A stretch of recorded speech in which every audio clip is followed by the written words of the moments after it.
Tu veux mon micro, Fred? Si. Non, c'est bon. Ouais, c'est bon. Ça va, après manger, la digestion, tout. On est en direct, mais c'est pas grave. Tu veux un micro aussi, tu vas regarder s'il marche, Michel, parce que tu sais, c'est pas toujours. Voilà, celui-ci marche. Hein. C'est bon, c'est allumé. C'est vrai. Alors, en live, en direct, c'est ça aussi les inconvénients du direct, on ne regarde pas toujours si c'est on-off. On redémarre l'après-midi en direct sur Fishing TV, bien sûr, au sein de ce salon, ce carrefour national de la pêche au sein des Monts d'Auvergne. 30e anniversaire, un salon magnifique, le premier rendez-vous des pêcheurs de l'année, bien entendu, des compétiteurs également. Et c'est pourquoi nous démarrons cet après-midi en direct avec Thomas présent ici, on va présenter la nouvelle équipe. Alors, ça va être un grand moment, Fred, c'est ça. Ou les nouvelles équipes. Alors, merci à tous d'être présents. Merci d'être aussi nombreux, du coup, pour ce moment fort. Merci une nouvelle fois à l'équipe de Fishing TV, aux organisateurs, à l'équipe de Pixel Hypermédia de nous permettre d'être ici sur ce stand pour vous présenter une très grande nouvelle, puisque cette année, les 1er et 2 juin 2019, dans le Cantal, seront organisés les premiers championnats du monde de pêche de la truite en France. C'est un événement énorme dont on a la chance de pouvoir organiser ça en France. Donc ça, c'est quelque chose de magique. Et puisque du coup, on est tous un peu fatigués en cette dernière journée, je vous propose tout de suite de regarder une petite vidéo de présentation, un petit teaser de l'événement sur l'écran géant. Merci à l'équipe de Fishing TV de nous permettre une nouvelle fois de vivre ce moment-là sur les écrans. Merci.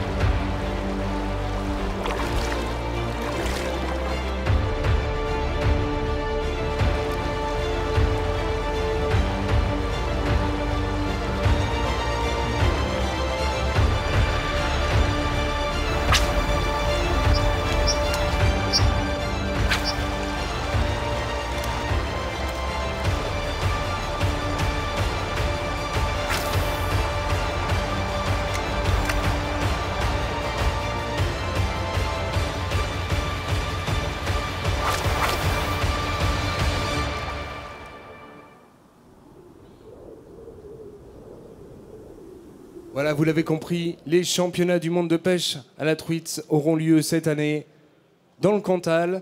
Pour nous présenter cette épreuve, merci d'accueillir chaleureusement Monsieur le Président de la Fédération française des pêches sportives canarsiers, Monsieur Michel Polydor. Bonjour, bonjour, bonjour. Comme tu dis Thomas, on est un peu fatigué aujourd'hui, mais un événement pareil, ça, on ne peut pas passer à côté. Exactement. Donc c'est vrai que on va vous proposer cette année un événement vraiment exceptionnel. Ça s'est jamais produit. Nous allons organiser les premiers championnats du monde donc, de pêche à la truite au leurre dans le Cantal. Nous allons nous appuyer sur une fédération dynamique qui nous a apporté le terrain de jeu. Cette superbe rivière, pardon. C'est vrai que c'est émouvant quand même. Cette superbe rivière qu'est la Serre, qui coule donc depuis, je crois, le mont du Lioran jusque vers, qui va s'écouler dans le lac aidez-moi. Et ils vont nous le dire. Bref, c'est exceptionnel. Pourquoi? Parce qu'en plus, c'était pas vraiment prévu. La FIPSED, la Fédération internationale, avait sélectionné, pour tout le dire, après tout on peut le dire, ils avaient sélectionné le Portugal, pardon, et bon, c'était pas tout à fait au point. Il a fallu que des nations se portent candidates pour pallier, et on s'est porté candidat. Nous, on a été retenu et on en est très, très, très, très satisfait. Bah oui, vous pouvez, parce que j'imagine que ça a nécessité beaucoup de travail pour arriver surtout qu'il a fallu le faire en 1 an, même pas. Et voilà, donc c'est un gros boulot, mais on est appuyé sur une équipe plus que costaud. Donc je vais appeler le président de la Fédération du Cantal, qui nous a mis à disposition toutes ces équipes, toutes ces APPMA, tous ces bénévoles, parce qu'il faut que vous sachiez que ça représente quand même près de 150 bénévoles. Il a fallu les trouver. Donc j'appelle monsieur Marc Georgère. Et on l'applaudit très fort, parce que sans eux, il n'y aurait pas eu de championnat du monde. Et c'est lui qui m'a poussé. C'est lui qui m'a poussé à poser la candidature. C'est lui qui m'a dit, Michel, il faut qu'on y aille. Vrai ou faux? Bon, eh bien, tu vas nous dire quelques mots, et puis je vais aller récupérer un deuxième micro pendant ce temps. Je te vais simplement leur dire un petit bonjour. Bon, je vous dis bonjour à tous. Donc, avec Michel, on avait commencé gentiment dans un petit coin du Cantal à faire des petits championnats et tout. Et puis un jour, j'ai dit Michel, il faut qu'on fasse quelque chose de gros. Voilà, pour la pêche en France, on pouvait pas faire plus gros de toute façon. Voilà, donc j'étais un peu forcé à faire ça. C'est vrai, complètement. Et je suis très heureux d'accueillir l'équipe de France, ces compétiteurs qui viendront. Hein. Voilà, et puis alors, il y aura tout le Cantal derrière eux. Bien sûr. Voilà. Et puis il faut savoir que nous attendons 20 nations, qui sont les 20 nations participatives à ces championnats, régulièrement à ces championnats du monde, peut-être 21 d'ailleurs.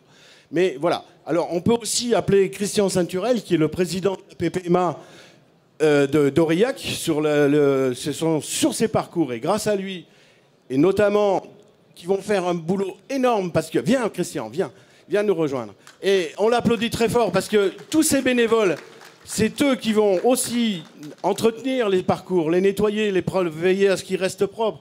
En plus, la fédération a investi des sommes énormes pour déboiser, non, ça va pas avoir de problème avec...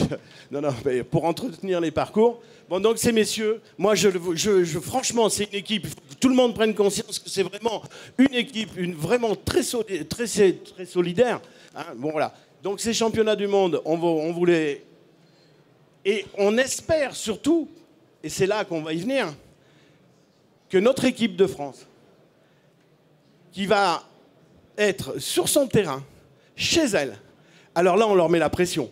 Ah oui, parce que l'année dernière, vous êtes venus avec nous en Bosnie pour voir comment ça s'organisait, et tu m'as dit, il va falloir qu'ils fassent un truc, il faut qu'ils nous pètent un score, hein, ça c'est clair. Hein. Donc voilà. Là, maintenant, messieurs, on va appeler le capitaine, c'est le team manager de l'équipe de France, qui va venir nous dire quelques mots, et puis qui va me dire merci Michel, tu m'as mis la pression. Allez, on peut applaudir. Et on l'appelle notre ami Eric Daspal, team manager de l'équipe de France. Merci Michel. Donc effectivement, oui, c'est quand même un gros challenge. Après, c'est un avantage aussi, faire un championnat chez soi, ça permet de se préparer. Lorsqu'on se déplace dans d'autres pays, on n'a pas toujours le temps ni les finances pour pouvoir faire un entraînement digne de ce nom.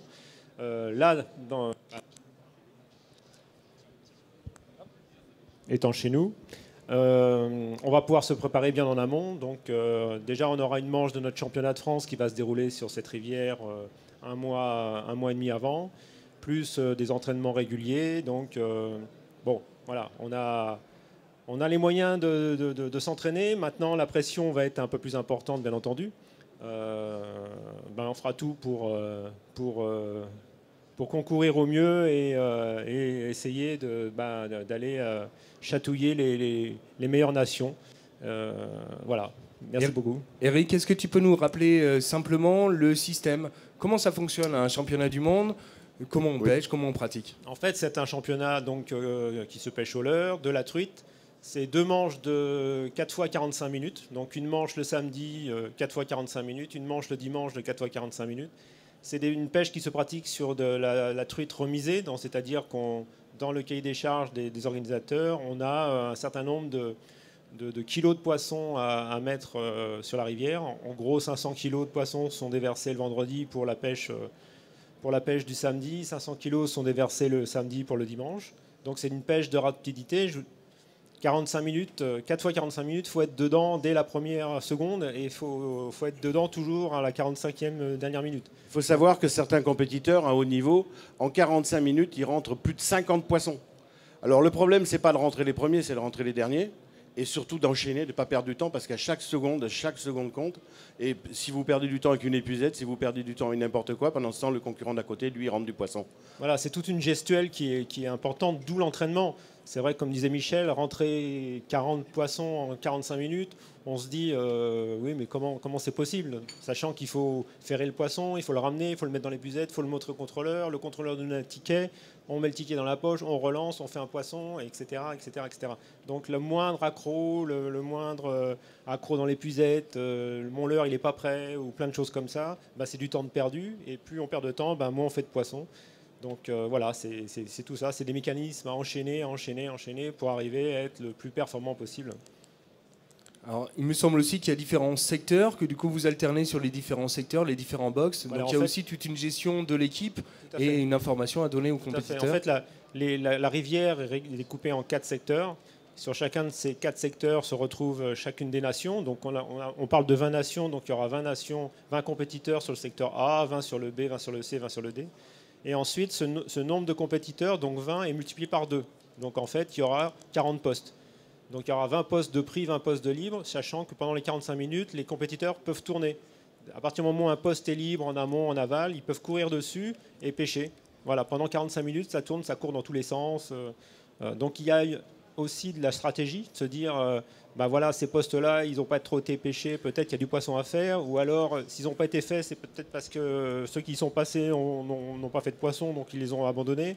Donc voilà, il faut bien réfléchir à ça, et c'est pour ça qu'il faut que chacun des compétiteurs, quelles que soient les nations, soit accompagné d'une aide, donc qui lui permette de voir les postes de libre, en haut, en bas, de voir ce qui se fait à côté, comment les pêcheurs pêchent, des autres nations, est-ce qu'ils pêchent à la cuillère, est-ce qu'ils pêchent au poisson nageur, quelle couleur ils utilisent, est-ce que c'est le rouge, est-ce que c'est l'orange, est-ce que c'est le blanc. Voilà, c'est toute une somme d'informations déjà que l'on pratique lors de l'entraînement officiel du vendredi. Donc on fait des briefings, ensuite on essaye d'affiner au mieux ce qui est sans mettre la meilleure technique, et en tout cas quelle stratégie on va adopter pendant cette compétition. Mais après, pendant la compétition, ça peut évoluer aussi. Donc en fonction de l'humeur des poissons déjà, hein, parce que c'est quand même des poissons, même si c'est des poissons qui ont été remisés la veille, c'est des poissons qui s'habituent très vite à la pression de pêche. Donc les premières 45 minutes, c'est un peu le ball-trap, ça rentre de tous les côtés. Et puis plus ça va, plus c'est dur. Et c'est là que les meilleurs s'en sortent, parce qu'il faut rester concentré, il faut être capable d'attraper des poissons là où les autres n'ont pas osé lancer leur leurre, et rester très très fort dans sa tête pour avoir cette pression qui est énorme, parce que, comme je vous le rappelle, vous pêchez à côté des autres compétiteurs. Parfait. Juste avant qu'on présente cette équipe de France, est-ce que, messieurs les élus de la Fédération de pêche du Cantal, est-ce que vous pouvez revenir sur ce que représente pour vous en tant qu'élu, en tant que fédération départementale, une compétition de cette envergure voilà, quels sont les enjeux pour vous? J'imagine que la pêche de compétition fait aussi partie des choses que vous souhaitez développer pour attirer des nouveaux pêcheurs, pour mettre en valeur vos territoires, par exemple. C'est tout à fait ça, hein, parce que je pense qu'il y a de plus en plus de jeunes qui font de la compétition, donc on veut mettre cet aspect sportif en valeur, mais aussi grâce à la compétition, c'est bon, faire connaître le territoire, les milieux, on a des milieux préservés, et puis voilà quoi. C'est vrai, ça permet aussi le développement complet de la pêche de loisirs. Tout ça, c'est un enchaînement. Hein, donc voilà. Et en termes de visibilité, d'image par rapport à tout le public pêche, c'est clair que c'est très important. Pareil pour une fédération. Alors, accueillir un événement pareil, c'est mettre en valeur toutes ces APPMA, tout un public fédéral qui est à disposition de cette épreuve. Parfait. Voilà, moi je vais simplement, je voudrais quand même rappeler 2 choses, c'est que nous avons aussi, si nous avons réussi à monter cet événement, c'est grâce à des partenaires. Nous avons tous des partenaires. Dans le milieu, au niveau sportif, nous avons des partenaires, 2 partenaires principaux qui sont pêcheurs.com. Et là, je peux vous dire qu'il faut qu'on les applaudisse très fort, pêcheurs.com et la société Smith, parce que sans eux, nous, on n'avait pas les moyens de le faire. Donc je pense qu'il faut le dire. C'est vrai aussi pour le Cantal qui, lui, à des partenaires, je dirais, hors pêche, parce que nous, c'est le sport, eux, c'est toute l'organisation de terrain, mais ils ont des partenaires, alors je ne sais pas, mais lesquels, je ne les connais pas, mais Marc les connaît, c'est principaux partenaires. La ville d'Aurillac, la communauté d'agglomération, la ville d'Arpajon, le conseil général du Cantal, voilà, qui nous soutiendront. Voilà. Merci, on les applaudit, parce que ça, c'est très important. Donc on va passer, avant de présenter l'équipe de France, les appeler un par un, je voudrais faire juste une petite parenthèse. Cette année, pour des raisons vraiment qui sont... Moi, ça me déplore parce que notre vocation, c'est d'envoyer des équipes de France aux championnats du monde. Les championnats du monde, cette année, les championnats du monde de bateau ont lieu en Afrique du Sud. La FFPS Carnassier, je dis bien Carnassier, nous n'avons pas eu les moyens d'envoyer notre équipe de France aux championnats du monde. Pourtant, cette équipe de France de championnat du monde, au classement ATP, entre guillemets, elle a été 3e nation. 3e nation. c'est pas rien. Je pense que si ça mérite pas un applaudissement, on est la 3e nation mondiale de pêche de carnassiers en bateau, messieurs, dames. Donc je pense que ces gens-là, il faut les applaudir. Et ces gens-là, ils sont frustrés parce que cette année, ils peuvent pas partir. Donc, et moi, ça me brise le cœur parce que c'est notre vocation. Alors, je vais appeler le team manager de l'équipe de France Bateau qui va nous dire son ressenti. Et surtout, on l'applaudit parce que c'est notre ami Fredmar. Donc, il va nous dire quelques mots avant qu'on vous présente l'équipe de France qui, elle, a la chance d'évoluer cette année en France. Donc, bonjour à tous. Oui, comme Michel vient de vous le dire, l'équipe de France est 3e nation mondiale sur les résultats des 5 dernières années. La Fédération internationale fait un savant calcul qui nous place à cette position-là. Je pense qu'il y a 5 ans, quand nous avons créé cette fédération sportive, nous n'avons jamais pensé que c'était possible. Et tous les internationaux qui ont participé depuis la première date jusqu'à aujourd'hui, tous ceux qui ont été sélectionnés, avec plus ou moins de succès suivant les années, ils ont tous fait montre d'un véritable esprit sportif, de partage, d'amitié, d'entraide. Et c'est ça qui nous a permis de réaliser cette performance. Donc tous ces grands champions, on va en citer quelques-uns, Jimmy Maestrello, Philippe Compin, vous avez eu David Bourdet, Sylvain Legendre, il y a encore, j'en oublie, Alain Maragou, David, Fred Lopin, tous ces mecs-là, il faut vraiment les applaudir parce que c'est des amateurs. Ils ont pris sur leur temps, perso, familial. Certaines années, ils ont payé de leur poche. Ils ont payé de leur poche le fait de nous représenter tous ici. Et ça a aussi soudé ça. Alors ça peut créer des problèmes parce que quand on fait des sélections, forcément, il y a des gens que ça frustre de ne pas être retenus à la valeur qu'ils se sont auto-attribués. Mais ça, c'est le sport. Tous ceux que nous avons retenus, ils ont défendu les couleurs et l'état d'esprit de nous tous ici avec fierté. Et on est 3e mondial. Nos 2 équipes qui étaient titulaires au dernier championnat du monde sont toutes les 2 dans le top 10. C'est-à-dire ça représente à peu près 180 équipes qui ont participé sur les 5 dernières années, sont 9e et 10e. David Lopin, Fred, je le fais à l'envers. David Menteur, Fred Lopin, Alain Maragou et Nicolas Delebarre. Donc eux, plus tous les prédécesseurs et tous ceux qui viendront dans le futur, on essaiera toujours de faire le mieux possible. Et par rapport à mon cher et éminent collègue, la pêche en bateau en France, le modèle que nous avons développé est beaucoup plus proche du modèle des championnats du monde, ce qui a permis de pouvoir performer un petit peu plus vite. Donc, moi, je leur souhaite de faire mieux, puisque quand on a organisé en 2013 en France, on a eu 2 médailles, une médaille de bronze collective et une médaille de bronze individuelle, et je leur souhaite de faire mieux. Voilà, merci beaucoup. Ça, c'est ce qu'on appelle mettre la pression. Merci, Fred, merci. Bon, ben, je vais laisser notre team manager appeler l'équipe de France. Alors là, il va falloir faire du bruit parce que je pense qu'ils ont besoin d'être encouragés. Ils ont un super challenge. On leur a mis vraiment la pression. Donc, je te laisse les appeler et les présenter. Merci, Michel. Effectivement, donc, cette année, pour pouvoir nous préparer au mieux et surtout manager au mieux cette équipe, on a décidé d'avoir un 2e capitaine. Donc j'appelle Tom Bontampelli. Tom va donc à nous deux, donc on va manager cette équipe, que ce soit au niveau technique, au niveau humain. Quand même, donc Tom étant une référence dans le monde de la compétition, actuel champion de France de street fishing, hein, Tom. Donc voilà, donc tous les deux, on va s'occuper de manager nos camarades pendant cette semaine de compétition, que ce soit au niveau technique, au niveau moral, parce qu'une compétition, c'est pas que de la technique, c'est aussi la tête qui travaille, et quelquefois la tête ne va pas très bien en fonction des résultats, donc c'est à nous de faire en sorte que tout se passe bien. Allez, ensuite, on y va. On y va, donc au niveau, en tant que titulaire, donc j'appelle Raph Becker. S'il vous plaît. Champion de France en titre pêche à la truite. J'appelle Cyril Curiose.